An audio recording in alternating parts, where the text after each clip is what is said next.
wabarakatuh. Apa kabar anak-anakku semuanya? Semoga pada hari ini kalian semua beserta keluarga dalam keadaan sehat walafiat. Amin ya. Sebelum Ibu memulai pembelajaran hari ini, kita mengucapkan Bismillahirrahmanirrahim ya. Baik, pembelajaran hari ini adalah matematika wajib yang akan Ibu mulai dengan fungsi. Sebelumnya fungsi ini sudah Ibu berikan kepada kalian, yaitu masih ingat tentang relasi. Jadi hubungan antara relasi dengan fungsi ya. Relasi adalah bisa berhubungan dengan hubungan antara himpunan yang satu dengan himpunan yang lain ya. Sedangkan fungsi adalah relasi yang khusus, di mana fungsi itu adalah relasi atau himpunan yang selalu dipetakan ke domain, dari domain ke kodomain harus dipetakan satu persatu. Boleh sih semua yang ada pada kodomain tidak habis, boleh ya, tidak selalu habis. Jadi kalau ada sisa kodomainnya boleh. Masih ingat ya, domain, kodomain dan range, masih ingat ya. Nah, bilangan atau himpunan bilangan asal itu kita sebut dengan domain, sedangkan kodomain adalah hasilnya ya. Nah, dari domain ke domain itu boleh dihimpunkan atau dihubungkan atau direlasikan satu persatu, di mana kodomainnya harus sisa, tidak apa-apa ya. Tetapi pada waktu kodomain tidak boleh direlasikan ke domain lebih dari satu anggota ya. Nah, kalau misalnya dari domain ke kodomain ya tidak boleh melebihi satu anggota, tetapi dari kodomain ke domain boleh lebih dari satu anggota ya. Jadi itu yang disebut dengan fungsi ya. Nah, kalian juga sudah mengenal fungsi itu ada beberapa jenis, masih ingat? Ada fungsi surjektif, bijektif, injektif, fungsi ganjil, fungsi genap, fungsi modulor, fungsi khusus. Nah, itu sudah kita pelajari dari pertemuan-pertemuan berikutnya. Sebelumnya ya. Pertemuan sebelumnya sudah kita pelajari. Nah, sekarang Ibu akan memperdalam dengan fungsi linier dan fungsi kuadrat ya. Fungsi linier, kamu juga sudah Ibu ajarkan tentang fungsi linier. Nah, fungsi linier itu kurvanya berbentuk garis lurus ya. Untuk mempermudah fungsi linier itu cukup 2 titik atau lebih juga boleh. Boleh langsung menjadi 2 titik atau boleh juga menggunakan tabel ya. Baik, sekarang Ibu akan menentukan, sebelum Ibu masuk ke fungsi linier, Ibu akan mengingatkan kembali, masih ingat atau tidak, apa itu fungsi ya. Tadi Ibu katakan fungsi adalah relasi yang khusus ya. Relasi yang khusus misalnya seperti ini. Manakah di antara grafik di bawah ini yang merupakan fungsi? Yang mana yang merupakan fungsi? Yaitu ada bagian A gambar elips, ada bagian B gambar garis lurus ya, gambar bagian C juga garis lurus, memotong sumbu X atau tegak lurus dengan sumbu X. Kalau ini tidak memotong sumbu X dan memotong sumbu Y. Kalau ini memotong sumbu X saja. Sedangkan yang D adalah bentuk persamaan kuadrat, kurva parabola yang menyinggung sumbu X ya, bukan memotongnya satu titik saja, atau dikatakan nama lainnya menyinggung sumbu X ya. Baik, untuk bagian A, apakah bagian A ini suatu fungsi? Tadi Ibu katakan bahwa fungsi itu hanya dapat ditentukan oleh satu buah titik, tidak boleh lebih dari satu buah titik. 2, 3 itu tidak boleh, bukan dikatakan fungsi, tetapi boleh disebut dengan relasi ya. Nah, sekarang kalau Ibu untuk bagian A ini apakah dia fungsi? Kalau Ibu buat sebuah garis melalui atau memotong sumbu X ya, misalnya Ibu ambil ini titiknya ada 2, titik potongnya ada 2 di sini, di atas elips maupun di bawah elipsnya. Nah, ada 2 ya, ada 2 titik potong yang dilalui oleh garis lurus yang Ibu buat ini, memotong elips ini di 2 titik ya, dan seterusnya. Kalau Ibu teruskan itu memotong 2 titik ya. Jadi ini bukan fungsi. Jadi yang ini bukan fungsi ya. Tadi udah tahu ya sebabnya ya. Sekarang bagian D. Bagian D, ya, bagian D, Ibu ambil garis sejajar dengan sumbu Y. Misalnya ini. Nah, ini ya, Ibu ambil garis sejajar dengan sumbu Y. Nah, dia hanya ada di satu titik saja nih. Pertemuan atau potongannya hanya di satu titik saja. Ya, yaitu pada titik yang Ibu silangkan ini. Ya, begitupun misalnya Ibu ambil dari sini.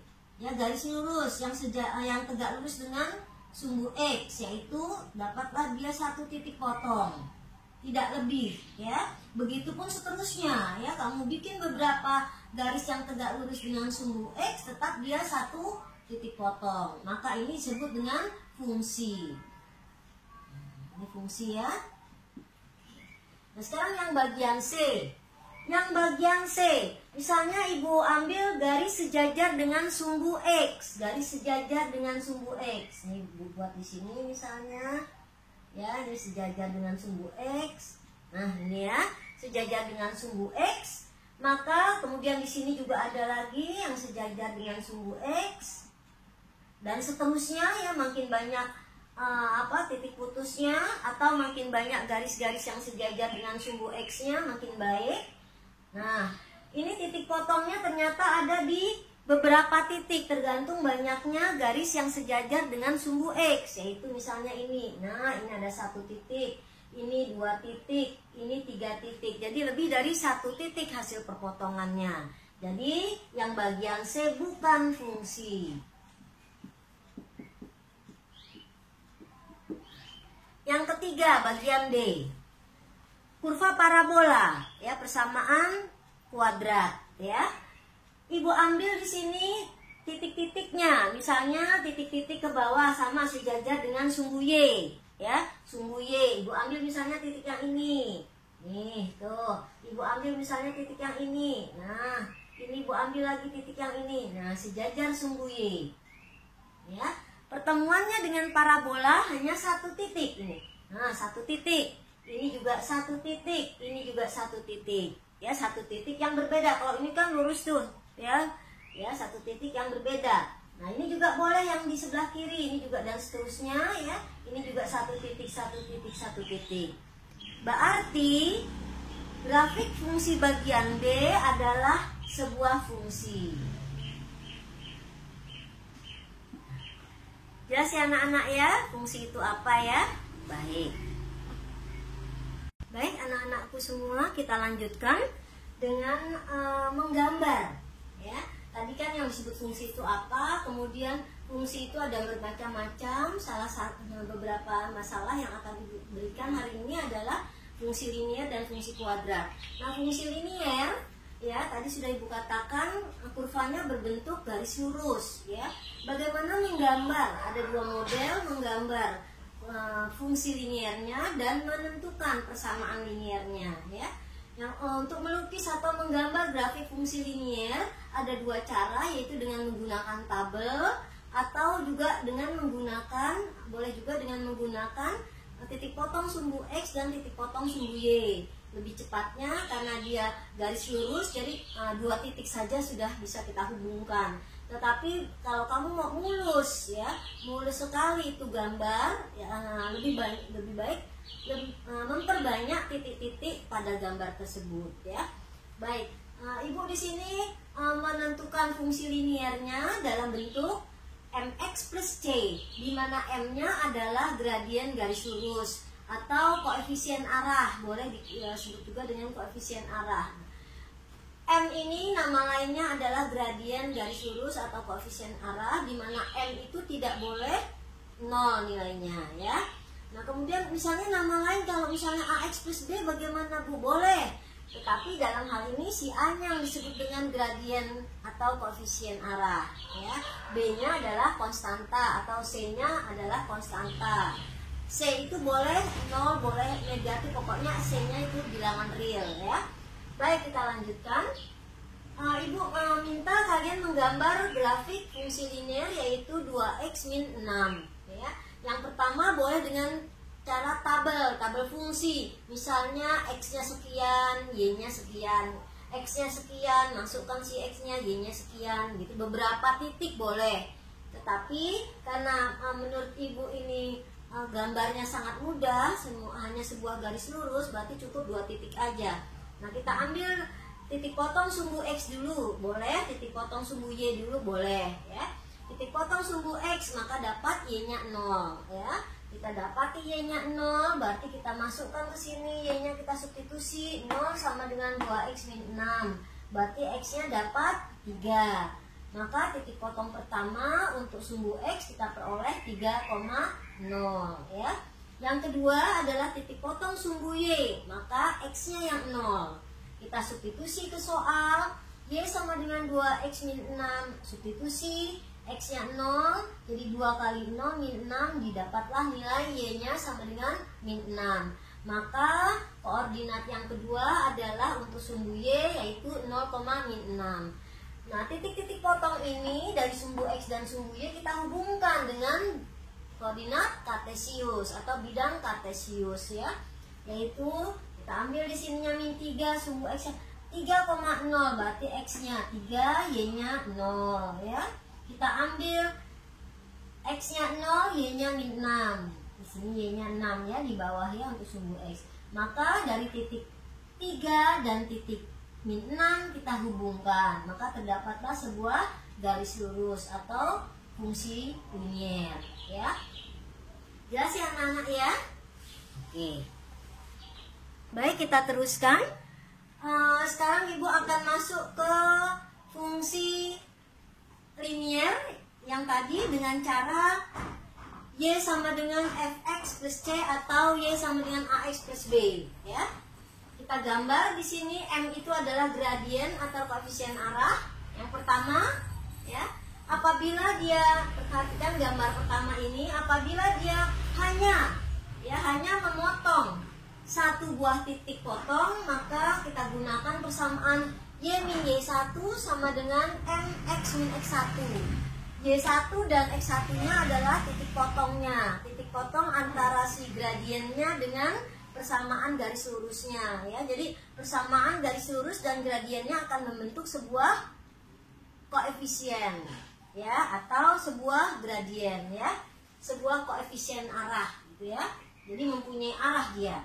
Nah, kemudian yang kedua, apabila kalian lihat grafik fungsi linier dari dua buah titik potong, yaitu dia melalui dua buah titik potong, yaitu X2 dan Y2, sedangkan yang keduanya adalah X1 dan Y1-nya ya. Maka kita gunakan rumus Y min Y1 dibagi Y2 min Y1 dan X min X1 dibagi X2 dikurang X1, di mana M-nya adalah Y2 dikurang Y1 dibagi X2 dikurang X1 ya. Jadi kamu ingat ini ya, kalau dia satu titik kita ambil yang ini, satu titik potong. Kalau dia dua buah titik potong kita ambil yang kedua ya. Ibu berikan contoh, misalnya tentukan persamaan garis lurus yang diketahui.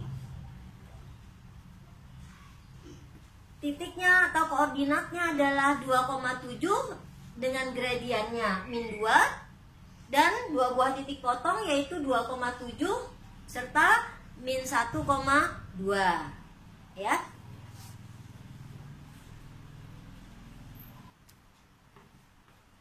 Baik, anak-anakku semua, kita lanjutkan ya dengan soal tadi, yaitu diketahui satu buah titik beserta dengan gradien garis lurusnya ya. Titiknya adalah 2,7 dan gradiennya adalah M sama dengan min 2 ya. Kita masukkan ke rumusnya Y min Y1 sama dengan MX min X1 ya. Baik, kita lanjutkan. Kita masukkan tadi X1 dan Y1-nya ya. Y1-nya ini adalah X1-nya, ini adalah gradiennya. Kemudian kita kalikan seperti biasa satu persatu, kemudian kita geser.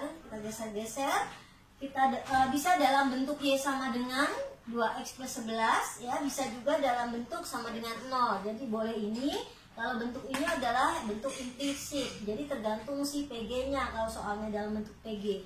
Tapi kalau uraian boleh ini ya. Baik, yang kedua, dua buah titik yaitu 2,7 dan min 1,2. Kita masukkan rumusnya Y min Y1 per Y2 min Y1 sama dengan X min X1 per X2 min X1 ya. Kita masukkan titik-titik ini adalah X1-nya, ini Y1-nya, ini X2-nya, ini Y2-nya. Masukkan semuanya atau substitusi semuanya ke rumus yang tadi. Ya, kemudian kita kali silang.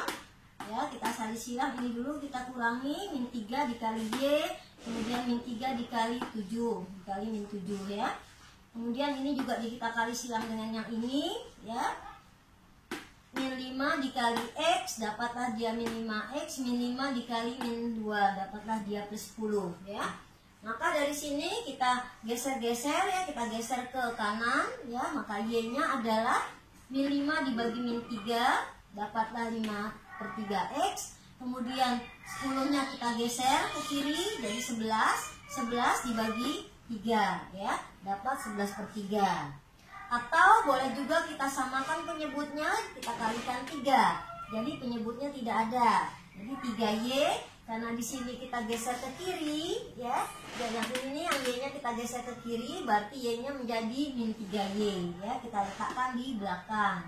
Ya, jadi 5. Ini kan kita kali 3 kan habis ya. Jadi 5X plus 11 min 3Y. Ya, ini dia. Ya, ini kita sebut dengan bentuk implisit. Jadi terserah, boleh ini, boleh yang ini, sama saja ya. Baik anak-anakku, sekarang kita masuk ke bagian C-nya, yaitu garis-garis yang sejajar dan tegak lurus. Sejajar ini kita beri lambang seperti ini, kalau tegak lurus kita beri lambang seperti ini ya. Untuk kesamaan garis yang Y1 sama dengan M1 X plus Y1 dan berarti ini 2 titik ya, dan Y2 sama dengan M2X ditambah C2, di mana kalau dia sejajar, ini kalau dia sejajar maka M1-nya sama dengan M2, tidak masalah ya. Kemudian yang kedua, apabila dia ada kata-kata berpotongan tegak lurus ya, berpotongan, ini kata-kata berpotongan tegak lurus, saling tegak lurus, lambangnya seperti ini, maka mencari M-nya yaitu boleh menggunakan M1 sama dengan min 1/M2 atau M1 kali M2 sama dengan min 1. Lebih baik yang ini ya, lebih mudah ya. Yang ketiga, apabila persamaan garis Y1-nya M1X plus Y1 dan Y2-nya adalah M2X plus Y2 berpotongan, ini kata-kata berpotongan, maka M1-nya tidak boleh sama dengan M2. Jadi bagaimana? Pakailah dia koefisien arahnya ya. Baik, kita lanjutkan pelajaran kita hari ini, yaitu dengan contoh soal tentukan persamaan garis lurus yang melalui titik min 3,4 dan tegak lurus dengan garis Y sama dengan 2X min 1 ya.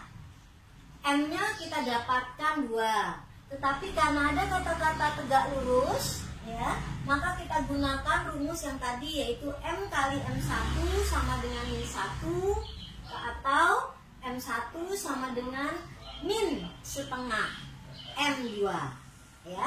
Jadi kita gunakan rumus yang pertama boleh, yang kedua boleh. Ibu gunakan yang pertama ya, M1 sama dengan min 1 M2 ya, karena ada kata-kata tegak lurus, jadi hasilnya adalah min setengah ya. Kita masukkan di sini adalah X1-nya, di sini Y1-nya, masukkan ke rumusnya, kalian harus sudah hafal ya. Kemudian kalikan dulu yang ini, jangan lupa. Kemudian kalikan 1 per 1 ya. Kemudian yang min 4-nya geser ke kanan, kita perlukan seperti ini. Kemudian 4-nya kita pecahkan jadi 8/2 ya. Jadilah dia seperti ini. Ya, boleh dibuat dengan cara implisit, yaitu dengan cara X-nya kita geser semuanya menjadi 0 ya. Baik, yang kedua yaitu tadi sudah yang pertama, jadi yang fungsi linier sudah selesai, kita masuk ke fungsi kuadrat. Fungsi kuadrat bentuk umumnya adalah Y sama dengan Fx sama dengan Ax kuadrat plus Bx plus C ya. di mana A-nya tidak boleh sama dengan 0. Kalau dia 0 berarti bukan fungsi kuadrat ya. Kemudian X ini adalah pengubah, jadi berapa, misalnya kita ganti dengan Y boleh, jadi tidak selamanya dalam bentuk X ya. Kemudian yang bagian B yaitu sketsa sederhana grafik fungsi kuadrat. Bagaimana cara kita menggambar grafik fungsi kuadrat? Yang pertama ya, tentukan beberapa titik potong ya, itu boleh kamu ambil titik potong X-nya berapa, Y-nya berapa, terserah kalian ya. Kemudian gambar titik potong yang sudah kamu ambil ke dalam bidang kartesius ya. Yang ketiga, hubungkan titik-titik potong yang sudah kamu dapatkan, ini jelasnya dengan tabel ya, tabel fungsi nilai ya. Pelajaran yang dahulu sudah Ibu berikan ya. Hubungkan koordinat-koordinat tersebut sehingga kurvanya menjadi mulus ya. Baik.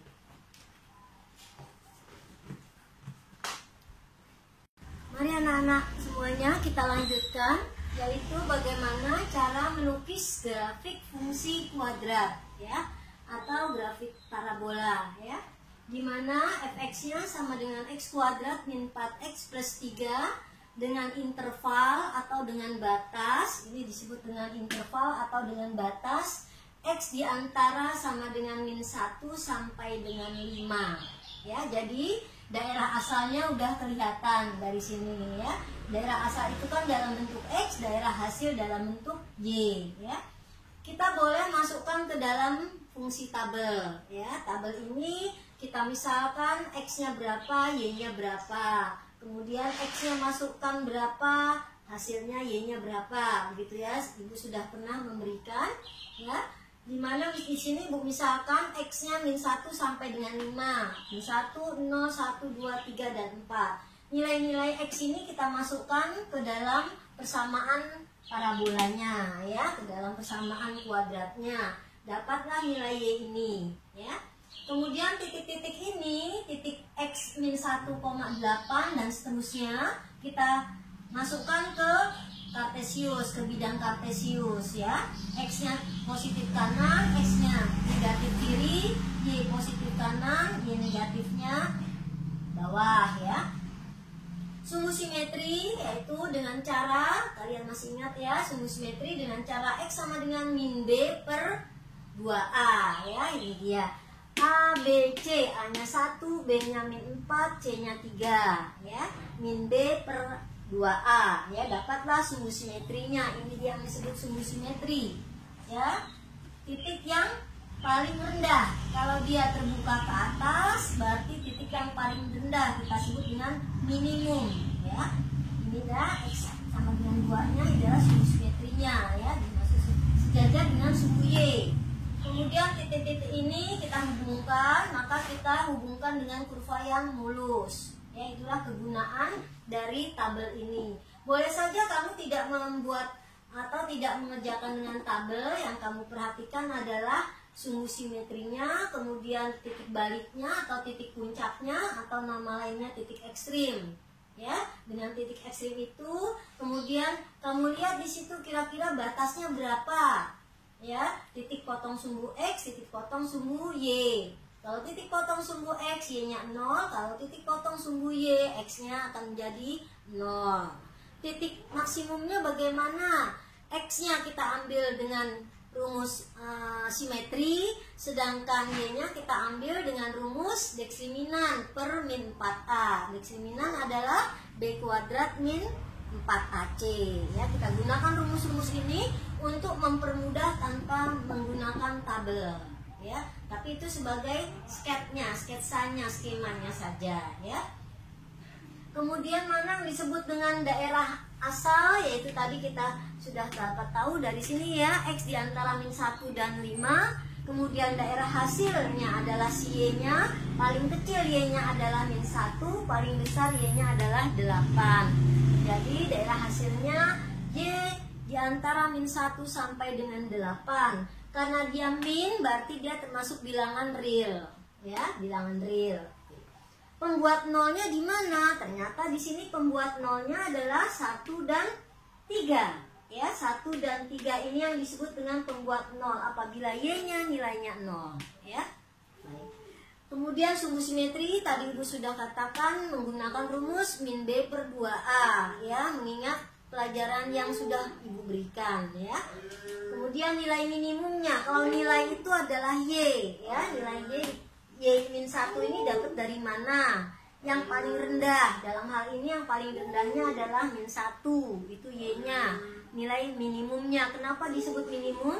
Karena dia parabolanya A-nya lebih besar dari 0, yaitu 1. Jadi terbuka ke atas ya. Kemudian kalau mau pakai rumus juga boleh, yaitu rumus deksiminan ya, deksiminan per min 4A, B kuadrat min 4AC per min 4A ya. Jadi titik puncaknya terdiri dari sumbu simetri dan Y-nya ya, sumbu simetri dan nilai yang terendahnya ya. Baik, berarti titik puncak minimum kita sebut ya menjadi 2,-1 ya. Baik, anak-anakku semuanya, kita lanjutkan sifat-sifat dari grafik parabola atau grafik fungsi kuadrat ya. Sifat-sifatnya adalah yang pertama ya, apabila A-nya lebih besar dari 0. A lebih besar dari 0. Kenapa disebut A lebih besar dari 0? Karena grafiknya terbuka ke parabolanya, terbuka ke atas ya, terbuka ke atas gitu ya. Jadi ini terbuka ke atas, terbuka ke atas, terbuka ke atas. Jadi A-nya ya. Kemudian D-nya kalau disebut lebih besar dari 0 apabila parabolanya memotong sumbu X di 2 buah titik potong. Ini dia. Ya. Bagaimana kalau parabolanya memotong atau menyinggung sumbu X di 1 buah titik potong? Berarti D-nya sama dengan 0. Ini dia. Bagaimana kalau D-nya kurang dari 0, dia tidak memotong atau tidak menyinggung sumbu X, gitu ya. Nah, ini kita lihat A-nya adalah terbukanya ke atas atau ke bawah ya.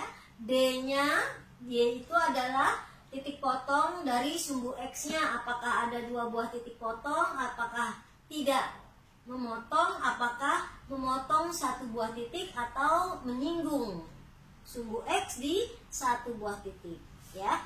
Nah, jelas ya. Baik, sekarang kemudian titik puncaknya, titik puncak untuk A lebih besar 0 kita sebut titik minimum, titik puncak minimum ya. Kita lanjutkan bagian kedua, yaitu apabila A-nya kurang dari 0 ya. Apabila A-nya kurang dari 0, dia akan terbuka ke bawah ya. Puncaknya berarti maksimum ya. Ini terbuka ke bawah, terbuka ke bawah, terbuka ke bawah karena A-nya kurang dari 0 ya. Kemudian D-nya memotong sumbu X di 2 buah titik yang berlainan. Jadi D-nya lebih besar 0. Kalau dia memotong sumbu X di 1 buah titik, nama lain memotong sumbu X di 1 buah titik adalah menyinggung sumbu X di 1 titik, berarti D-nya sama dengan 0. Kemudian apabila dia tidak memotong sumbu X, maka D-nya kurang dari 0. Kalau dia A-nya kurang dari 0 dan D-nya kurang dari 0, maka dikatakan definit negatif. Kalau A-nya besar dari 0, D-nya kurang dari 0, kita sebut definit positif ya, diingat itu ya. Nah, kemudian bagaimana kita menentukan B? B itu sumbu simetri. Ya, bagaimana menentukan B dan C-nya? B-nya ditentukan, B itu adalah sumbu simetri ya. B-nya ini dia, titik minimumnya sumbu simetrinya berarti di sini. Ya, ini sumbu simetri. Kalau sumbu simetrinya terletak di sebelah kanan sumbu Y, sebelah kanan sumbu Y, maka hasilnya adalah B-nya kurang dari 0 ya. Kalau sumbu simetrinya berada di sebelah kiri sumbu Y, misalnya di sini ya, sumbu simetrinya berada di sebelah kiri sumbu Y, berarti B-nya lebih besar dari 0. Ini dia. Ya. Kalau sumbu simetrinya tepat pada titik asal, berarti di sini kalau ibu gambar seperti ini misalnya, tepat di asal sumbu simetrinya. Nah, ini berarti D-nya sama dengan 0. Ya, ini dia. Nih, ini disebut sumbu asal. Ini kan O, titik O, 0,0 begitu ya. Baik, kita lanjutkan lagi. B-nya tadi sudah. Sekarang bagaimana C-nya? Ya, C-nya. Kita lihat C-nya. Ya, Ibu gambar sepintas saja ya. Kalau C-nya misalnya seperti ini. Ya. Kalau mencari C-nya. C kita lihat perpotongan parabola terhadap sumbu Y. Perpotongan parabolanya terhadap sumbu Y. Kalau perpotongan parabolanya terhadap sumbu Y ini di atas sumbu X, ya, berarti C-nya lebih besar 0. Di atas sumbu X berarti C-nya lebih besar 0. Ya. Sekarang kalau Ibu gambar seperti ini. Ya, Ibu gambar seperti ini.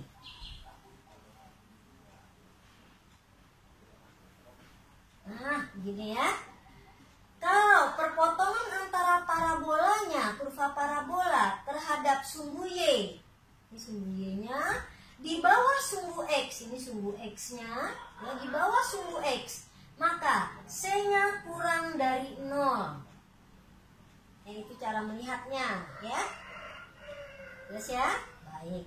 Sekarang kita lanjutkan, bagaimana kalau C-nya sama dengan 0?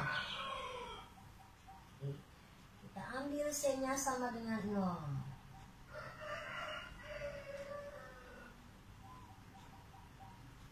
Nah, begini ya. Kalau C-nya sama dengan 0, berarti perpotongan parabola dengan bidang kartesius ini, yaitu pada titik 0,0, ya, dia berpotongan di titik pusat, maka C-nya sama dengan 0. Ya, jelas ya?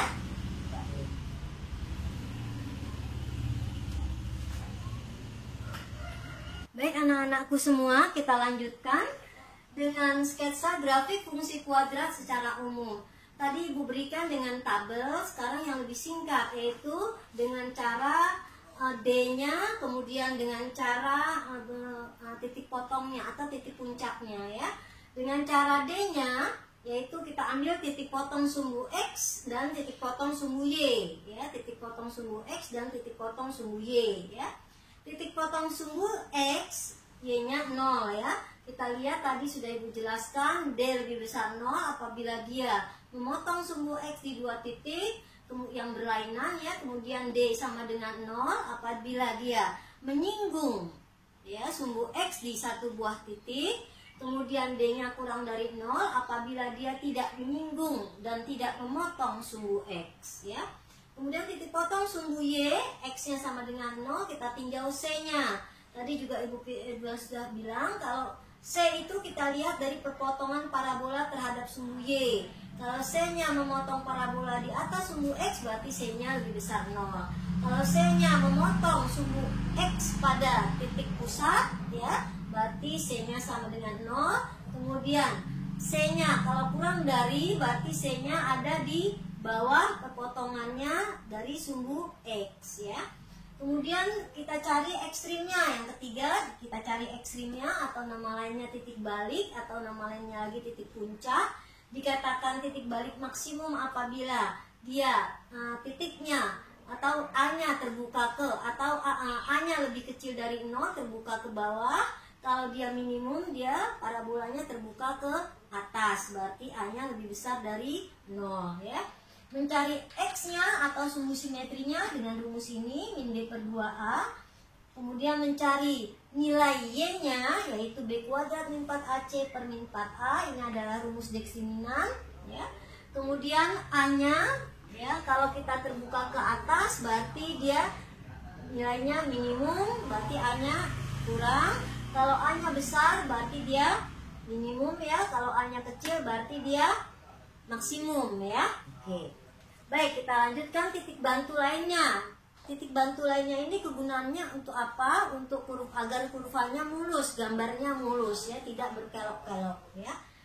Nah, sekarang bagaimana kalau kurva parabolanya bukan berbentuk Y sama dengan AX kuadrat plus BX plus C, melainkan Y min K sama dengan P X min X X min H kuadrat, di mana K-nya adalah nilai maksimum atau minimumnya, sedangkan H-nya adalah titik, ya, H-nya adalah sumbu simetrinya, di mana P-nya adalah gradiennya, ya.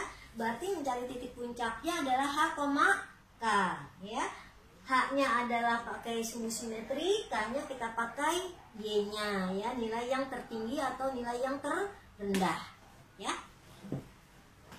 Baik, kita lanjutkan anak-anakku semuanya.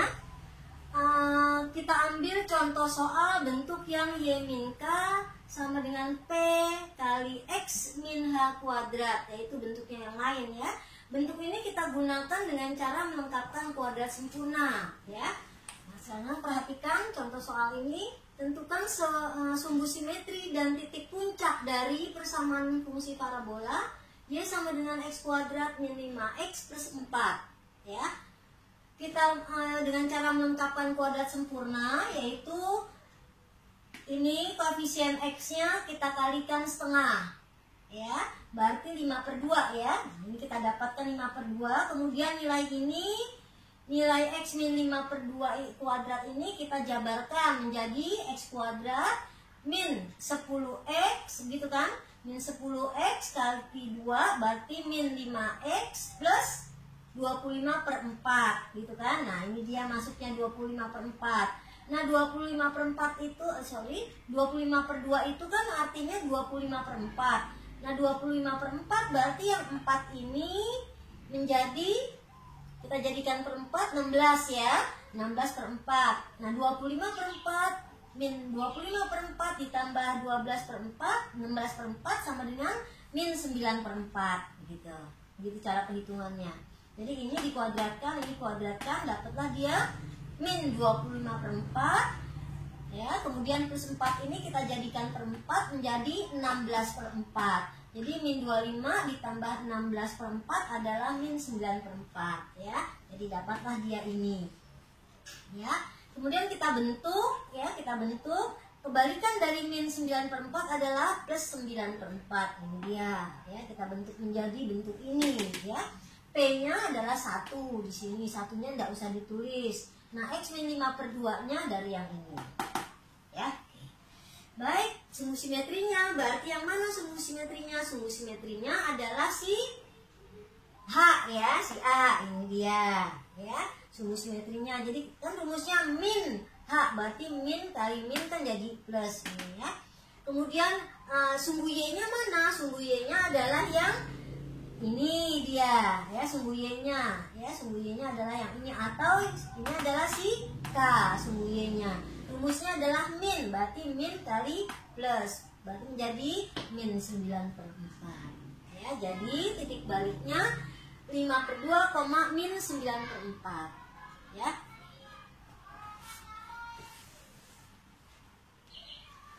Baik anak-anakku semuanya, kita lanjutkan seperti biasa.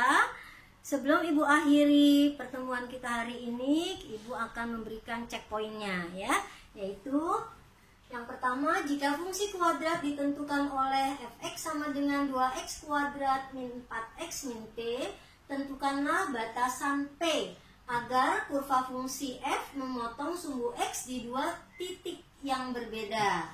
Batasan itu sama dengan interval, ya. Kemudian yang kedua, tentukan batasan nilai k agar grafik fungsi fx sama dengan x kuadrat min kurung 2k plus 2 kurung tutup x plus kurung buka 5k plus 1 kurung tutup. A menyinggung sumbu x dan B tidak menyinggung atau tidak memotong sumbu x, ya. Baik, cukup sampai di situ dulu pertemuan kita hari ini. Ibu akhiri, wassalamualaikum warahmatullahi wabarakatuh. Alhamdulillahirabbil alamin.